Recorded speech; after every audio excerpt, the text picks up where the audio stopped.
Bismillah. Assalamualaikum warahmatullahi wabarakatuh. Alhamdulillahirabbil alamin wa bihi nasta'inu ala umuri dunya waddin wa sallallahu ala nabiyyina Muhammad wa ala alihi wa sahbihi ajmain. Puji syukur kita haturkan kepada Allah Subhanahu wa taala yang telah mengaruniakan berbagai nikmat yang tidak terhingga kepada kita semua. Mudah-mudahan kita digolongkan Allah Subhanahu wa taala sebagai hamba-hamba Allah Subhanahu wa taala yang bersyukur. Salawat dan salam kita aturkan kepada Nabi kita Muhammad sallallahu alaihi wasallam, kepada keluarga beliau, para sahabat, tabi'in, tabi'ut tabi'in, dan siapapun yang mengikuti sunnah beliau hingga kiamat kelak. Pada kesempatan yang berbahagia ini, kita akan mengkaji sedikit tentang surah An-Naba ayat 1 sampai 16. Di mana di dalam surah An-Naba ayat 1 sampai 16 ini berisi tentang dua hal. Yang pertama adalah ayat 1 sampai 5 yang berisi tentang pendustaan orang-orang kafir tentang hari kebangkitan, tentang An-Naba, tentang berita besar. Kemudian yang kedua adalah ayat 6 sampai 16 yang berbicara tentang nikmat-nikmat Allah Subhanahu wa taala kepada manusia, dan di antaranya berisi dalil tentang adanya kebangkitan. Kita mulai dengan membaca ayat-ayatnya, kemudian kita baca terjemahannya. A'udzu billahi minasyaitonir rajim. Bismillahirrahmanirrahim. Amma yatasaalun 'anin naba'il 'azim alladzi hum fihi mukhtalifun. Kalla saya'lamun. Summa kalla saya'lamun. Alam naj'alil arda mihada wal jibala autada wa khalaqnakum azwaja wa ja'alna naumakum subata wa ja'alna al-laila libasa wa ja'alna an-nahara ma'asha wa banayna fawqakum sab'an shidada wa ja'alna sirajan wahhaja wa anzalna minal mu'sirati ma'an sajjaja linukhrija bihi habban wa nabata wa jannatin alfafa. Terjemahnya, tentang apakah mereka saling bertanya? Tentang berita yang besar, yaitu hari kebangkitan. Yang dalam hal itu mereka berselisih. Sekali-kali tidak, mereka akan mengetahui. Sekali lagi tidak, mereka akan mengetahui. Bukankah kami telah menjadikan bumi sebagai hamparan dan gunung-gunung sebagai pasak?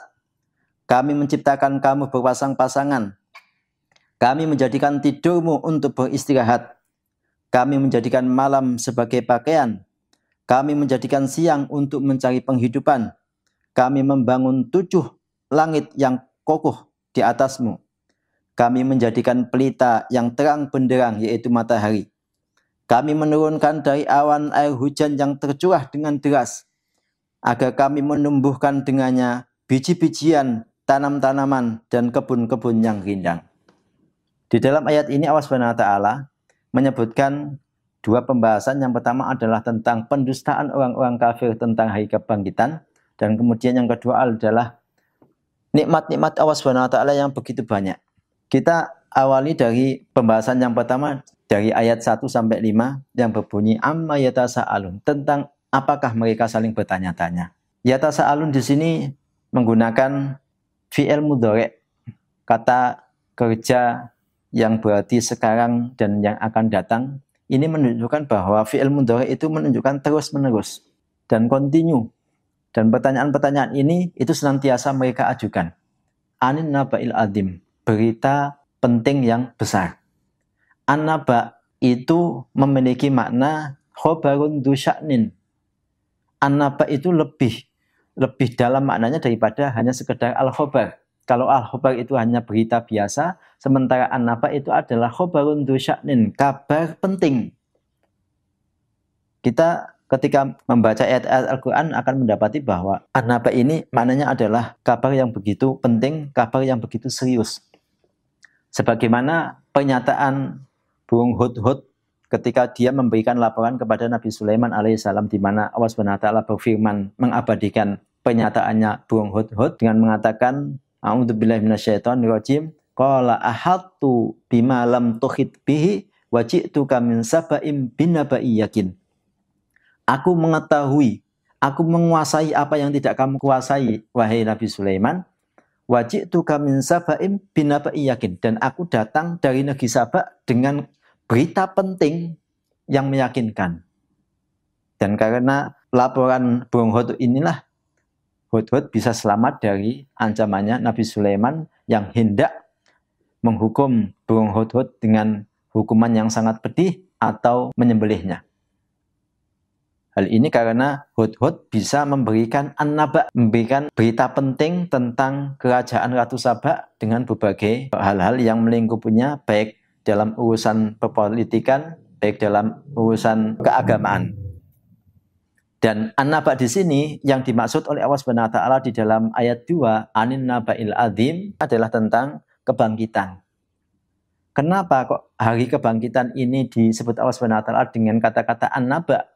Karena mengimani kebangkitan ini akan menjadikan seseorang mempersiapkan bekal untuk menghadapi hari kebangkitan tersebut. Sebaliknya, ketika seseorang kufur, maka dia tidak akan mempersiapkan dengan sebaik-baiknya untuk menghadapi kebangkitan karena dia tidak percaya terhadap hari kiamat.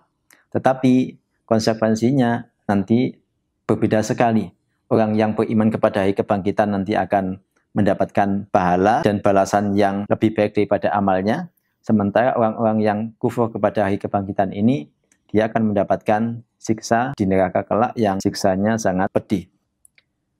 Alladzi hum fihi mukhtalifun, yang mereka saling berselisih di dalamnya.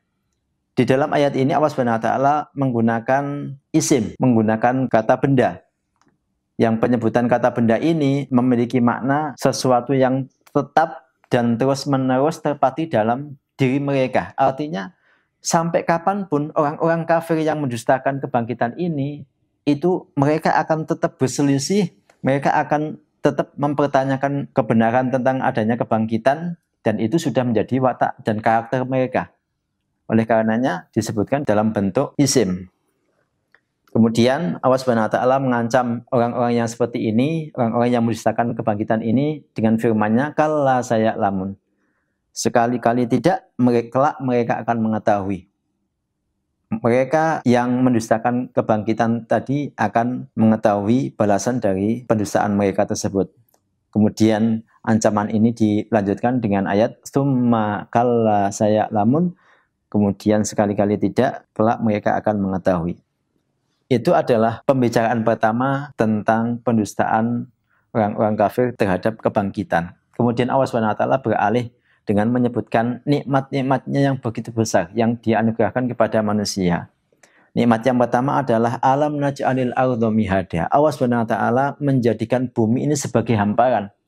Nikmat Allah SWT yang Allah SWT sebutkan dalam ayat ini adalah bahwa nikmat agung yang harusnya kita syukuri itu adalah nikmat bumi yang dihamparkan, yang dengannya kita bisa hidup, yang dengannya makhluk yang berada di atasnya itu bisa menjalankan aktivitasnya dengan sebaik-baiknya. Kemudian nikmat yang kedua adalah wal jibala autada. Gunung-gunung itu dijadikan pasak oleh Allah SWT. Yang ini adalah nikmat besar yang kadang tidak disadari oleh manusia. Banyak orang yang beranggapan bahwa gunung-gunung itu hanya sebagai hiasan dalam kehidupan dunia saja. Tidak. Gunung-gunung itu memiliki fungsi. Dan Allah SWT menyebutkan fungsinya bahwa gunung-gunung ini adalah sebagai pasak bagi bumi, yang kalau seandainya bumi ini tidak ada gunung-gunung, tidak ada pasaknya, niscaya bumi ini akan bergoncang dan kehidupan di atasnya tentunya tidak akan berjalan dengan selayaknya. Para ahli menyebutkan bahwa ketinggian di dalam tanah dari gunung, ketinggian gunung yang berada di bawah tanah itu 2 kali lipat daripada ketinggian gunung di atas tanah. Yang ini menunjukkan bahwa gunung betul-betul menjadi pasak yang begitu kuat bagi bumi. Kemudian nikmat yang lain adalah wa khalaqnakum azwaja. Allah SWT menjadikan kita hidup berpasang-pasangan. Laki-laki membutuhkan perempuan, perempuan membutuhkan laki-laki. Saling membutuhkan, saling memberikan manfaat, saling berkolaborasi. Yang ini tentunya adalah nikmat besar dari Allah SWT, yang dengan nikmat berpasang-pasangan ini kita kemudian bisa memiliki keturunan-keturunan, dan manusia bisa eksis sampai sekarang itu juga karena mereka berpasang-pasangan. Kemudian nikmat selanjutnya adalah nikmat tidur, di mana Allah SWT menyebutkan wa ja'alna naumakum subata. Kami jadikan tidur sebagai istirahat, yang dengan tidur otot-otot kita kemudian melakukan relaksasi, istirahat. Setelah tidur kemudian kita bisa fresh, segar, maka itu adalah nikmat besar dari Allah SWT, karena dengan tidur kita bisa istirahat. Wa ja'alna al-laila libasa. Nikmat Allah SWT yang lain adalah nikmat waktu malam. Ini menjadi pakaian. Sisi bahwa nikmat malam menjadi pakaian adalah pakaian itu sifatnya adalah menutupi. Jadi ketika pada waktu malam, ketika kita melakukan sesuatu yang tidak ingin dilihat oleh manusia, maka itu adalah sisi daripada nikmat waktu malam. Begitu pula kalau kita ingin lari dari musuh, terjadi pada malam hari, itu termasuk sisi nikmat dari waktu malam itu sendiri. Kemudian setelah nikmat waktu malam, Allah SWT menyebutkan nikmat waktu siang dengan berfirman wa ja'alnan nahara ma'asya. Dan kami jadikan waktu siang sebagai tempat mencari penghidupan. Yang ini menjadi satu kaidah besar di dalam hidup, bahwa hendaknya pekerjaan yang kita lakukan itu hendaknya dilakukan pada waktu siang, bukan pada waktu malam hari. Karena waktu malam hari adalah waktu istirahat. Sementara waktu siang itu adalah waktu mencari penghidupan. Ini sebuah kaidah yang Allah SWT tetapkan di dalam Al-Quran, yang hendaknya senantiasa kita pegang. Jangan sampai kita membolak-balik sesuatu yang sudah dikaidahkan Allah SWT. Menjadikan waktu malam sebagai waktu untuk mencari penghidupan, sementara waktu siang digunakan untuk istirahat. Karena hal itu akan berakibat pada kesehatan tubuh kita. Waktu malam dan waktu siang ini juga merupakan nikmat besar dari Allah SWT. Karena kalau seandainya bumi ini hanya ada waktu malam saja, niscaya bumi kita akan membeku karena kedinginan. Begitu pula kalau seandainya ada waktu siang saja, maka bumi kita ini akan terbakar karena kepanasan. Nikmat selanjutnya yang Allah SWT sebutkan dalam ayat ini adalah wa banaina fawqakum sab'an shidada. Nikmat di mana Allah SWT membangun 7 lapis langit yang kokoh. Di atas kita ada 7 lapis langit, yang itu juga merupakan nikmat besar dari Allah SWT, di mana langit-langit ini itu sangat kokoh dan tidak ada retaknya sedikit pun. Kemudian disebutkan nikmat yang lain wa ja'alna sirajan wahaja. Setelah nikmat 7 lapis langit, maka nikmat yang Allah SWT sebutkan adalah nikmat matahari, pelita yang terang benderang. Yang dengan matahari ini kita bisa mengambil manfaatnya, kita bisa menggunakan hasil dari panas sinar matahari untuk menjemur pakaian, untuk menjemur badan dan lain sebagainya. Kita juga terbantu dengan adanya sinar matahari, yang dengan sinar matahari tadi kita bisa beraktivitas tanpa membutuhkan lampu-lampu. Kemudian yang selanjutnya wa anzalna minal mu'sirati ma'an sajjaja. Nikmat yang terakhir adalah nikmat air hujan, yang dengannya linukhrija bihi habba wa nabata, tumbuh biji-bijian dan tanaman-tanaman, wa jannatin alfafa, dan kebun-kebun yang indah. Ini adalah 9 nikmat yang Allah SWT berikan kepada manusia, yang ini menunjukkan tentang besarnya kekuasaan Allah SWT. Adakah hubungan dan keterkaitan antara nikmat-nikmat ini dengan tema kebangkitan yang Allah SWT sebutkan di awal? Para ulama menjelaskan bahwa dari sekian nikmat ini, setidaknya ada 4 nikmat yang menunjukkan tentang adanya kebangkitan. Yang pertama adalah nikmat bumi. bumi yang kita tinggali, alam naj'alil ardha mihada, bumi yang kita tinggali ini itu sejatinya mengandung dalil tentang adanya kebangkitan. Kenapa? Karena ketika kita berbicara tentang kebangkitan, yang terdetik dalam benak kita itu adalah manusia akan keluar dari bumi. Bahwa bumi itu mengandung dalil tentang kebangkitan. Karena kita tercipta dari bumi, dari tanah, kemudian hidup di atas tanah, kemudian nanti akan dikeluarkan dari tanah. Sebagaimana surat Toha ayat 55, di mana Allah Subhanahu wa taala berfirman, A'udzubillahi minasyaitonirrajim, minha khalaqnakum wa fiha nu'idukum wa minha nukhrijukum taratan ukhra. Dari bumi kami ciptakan kalian dan ke bumi kami kembalikan kalian, artinya hidup di atas bumi. Wa minha nukhrijukum taratan ukhra, dan pada kali yang lain nanti kami akan mengeluarkan kalian dari bumi. Yang ini berarti kebangkitan. Di dalam sebuah syair juga disebutkan, wal hayatu ma hiya illa qissatun qasirah min turabin ala turabin ila turabin tsumma hisabun fathawabun au iqabun. Hidup ini, kata penyair ini, wal hayatu ma hiya illa qissatun qasirah, hidup ini itu adalah kisah singkat, hanya berkisah dari kita tercipta dari tanah, hidup di atas tanah, kemudian menuju ke tanah, setelah itu dibangkitkan, lalu dihisab oleh Allah Subhanahu wa taala, lalu mendapatkan pahala atau mendapatkan siksa. Nah, ini menjadi dalil nikmat bumi itu adalah nikmat yang hendaknya senantiasa mengingatkan kita tentang adanya kebangkitan nanti. Kemudian nikmat yang kedua adalah nikmat wa khalaqnakum azwaja, hidup berpasang-pasangan. Di dalam hidup berpasang-pasangan itu memiliki dalil tentang adanya kebangkitan. Penjelasannya bagaimana? Penjelasannya adalah bahwa ketika seseorang hidup berpasang-pasangan, hidup bersuami istri, lalu mereka melakukan hubungan, kemudian mereka memiliki keturunan ini itu mengandung dalil tentang adanya kebangkitan, karena kalau Allah Subhanahu wa taala mampu untuk menjadikan pasangan suami istri memiliki keturunan, maka Allah Subhanahu wa taala mampu untuk menghidupkan manusia dari kuburnya. Kemudian dalil yang ketiga adalah dalam tidur. Wa ja'alna naumakum subata. Tidur yang kita alami setiap hari itu sejatinya adalah mengingatkan kita tentang satu kejadian besar, bahwa kita nanti akan meninggal dunia, dan proses ketika kita bangun itu sebetulnya adalah proses ketika nanti kita dibangkitkan. Tidur sebagaimana disebutkan oleh para ulama itu seringkali disebutkan dengan kematian kecil, dan ketika kita bangun itu sama dengan kita bangkit dari kubur.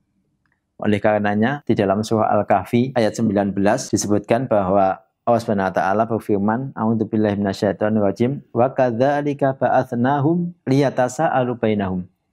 Demikianlah kami bangunkan Ashabul Kahfi supaya mereka saling bertanya di antara sebagian mereka tentang seberapa lama mereka tertidur.